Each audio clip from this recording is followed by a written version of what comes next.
So we have been hearing about Jim Crow Clyburn, and he wants to present legislation to make "Lift Every Voice" a national hymn, not the national anthem, but a national hymn to go alongside the national anthem. And Vicky Dillard and Sister Demetria Kay has spoke about this in their regard, but I'm going to follow up behind them, those great sisters that make content on this network. Make sure you watch those sisters. They work very, very hard. They just some great sisters in our community, and they work very hard at what they do. People had an issue with this, and rightfully so. And people went to Twitter to correct Jim Crow Clyburn. Now, we're going to look at a few tweets. One of them say, is he out of what's left of his mind?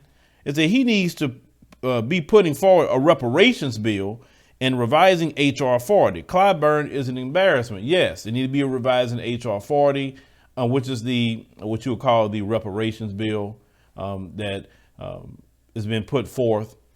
Now, of course, they talk about a commission, but we're talking about, you can put your commission all you want, but we need them payments. And we don't need no commission that's going to last 10 years either. Okay?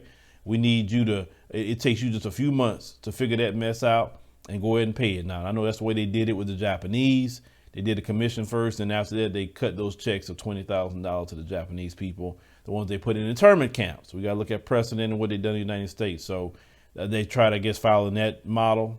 As you can see, Sandy Darity says, substance rather than symbolism always is placed on the far back burner. Now, the brother said pure reparations.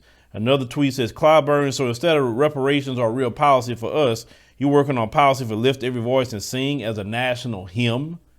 Like, listen, Representative Jim Crow Clyburn, we don't need a Negro spiritual, bro. A Negro spiritual is not going to fix black people's economic problem that was created by the United States government and their policies. Lift Every Voice didn't put us in this position. So why do you think Lift Every Voice is going to get out? And listen, let me tell you something. As I said in another video, I'm not trying to unify a white supremacist. God has never said to unify with the devil.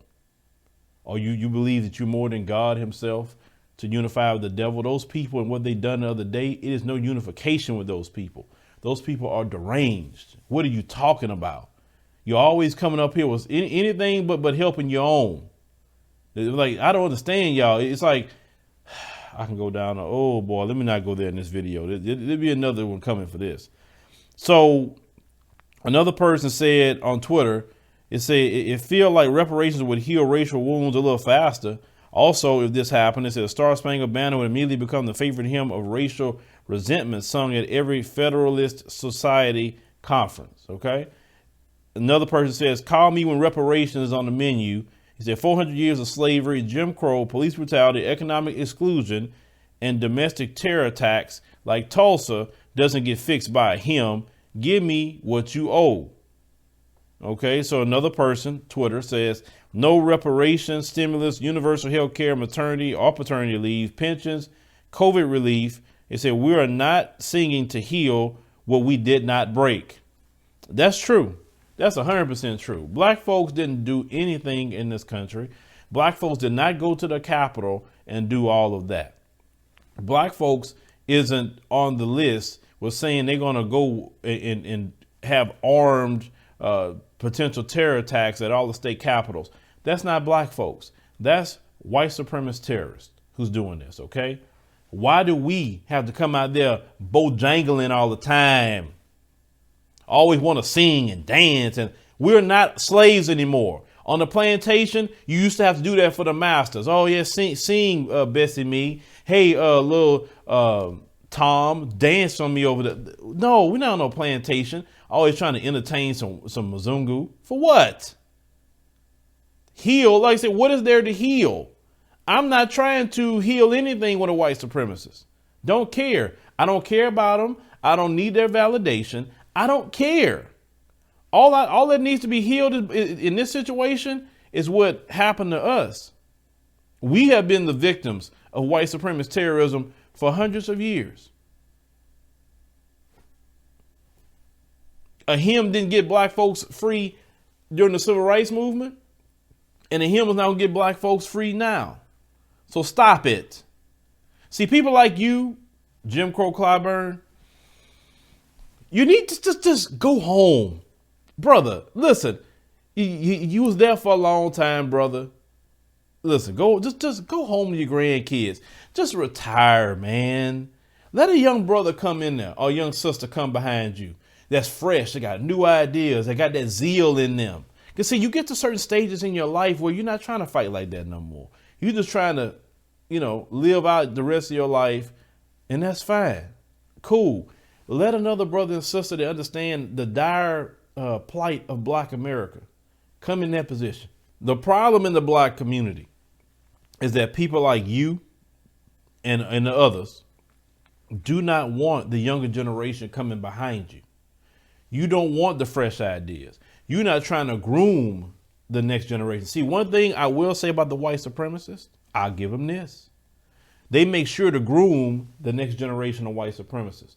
This is why white supremacy continues. See, if they were like y'all, then white supremacy would die with the baby boomer generation, right? But it's not.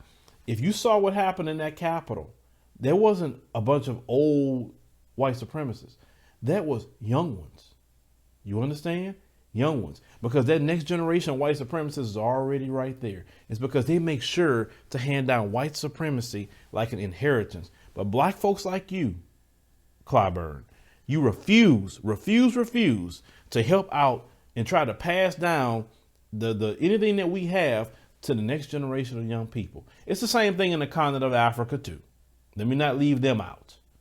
You have all these old leaders refuse to try to help and groom the next generation of leaders in their own countries. It's a problem worldwide with Black folks with that.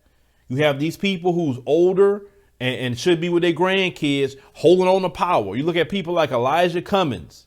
Look at people like that. John Lewis. They died in office. They knew they were sick, and they still just say, you know what? Let me take the days, days I have left in my life. Let me spend it with my family, my grandchildren. I want to live my life to the full until the Lord ready for me. I'm battling something right now. No, they stayed in those positions of power until they died. That's a problem. And Black America gonna have to start putting some pressure on them to move around, in my opinion. We need to let the young people come up.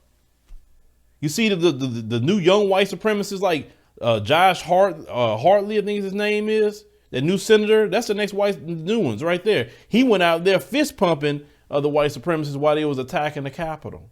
See, they already got their next generation of white supremacists that's young. But where is the young Black people coming in? It takes an act of God for a young person to get voted in. See, it doesn't make you look too good talking about lift every voice when most Black folks don't even know what lift every voice is these days. That's why I would say, what is lift every voice? A lot of them say that. What is that? I never heard of that. So, Clyburn, stop. Put in some legislation to punish white supremacists. How about that? You all on TV talking about they knew exactly where your office is at. Where's that legislation to punish these white supremacists? Clyburn? But no, the weakness in you, the fear in you to punish white supremacy is, let's just lift every voice. We are so sick of cowardice in the Black community. Even in the face of death, you still will be a coward.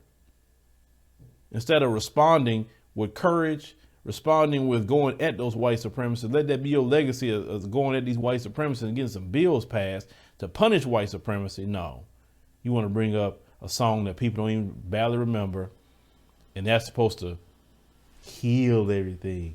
Like we're supposed to be joining with Satan. We ain't joining with Satan. That would never happen. But leave me a comment. Let me know what you think about the situation with Mr. Jim Crow Clyburn. They want you to sing a song instead of dealing with these white supremacists. And I'm glad that the brothers and sisters on Twitter that called this out. Clyburn, put up the reparations bill. That's what we need. We don't need no songs.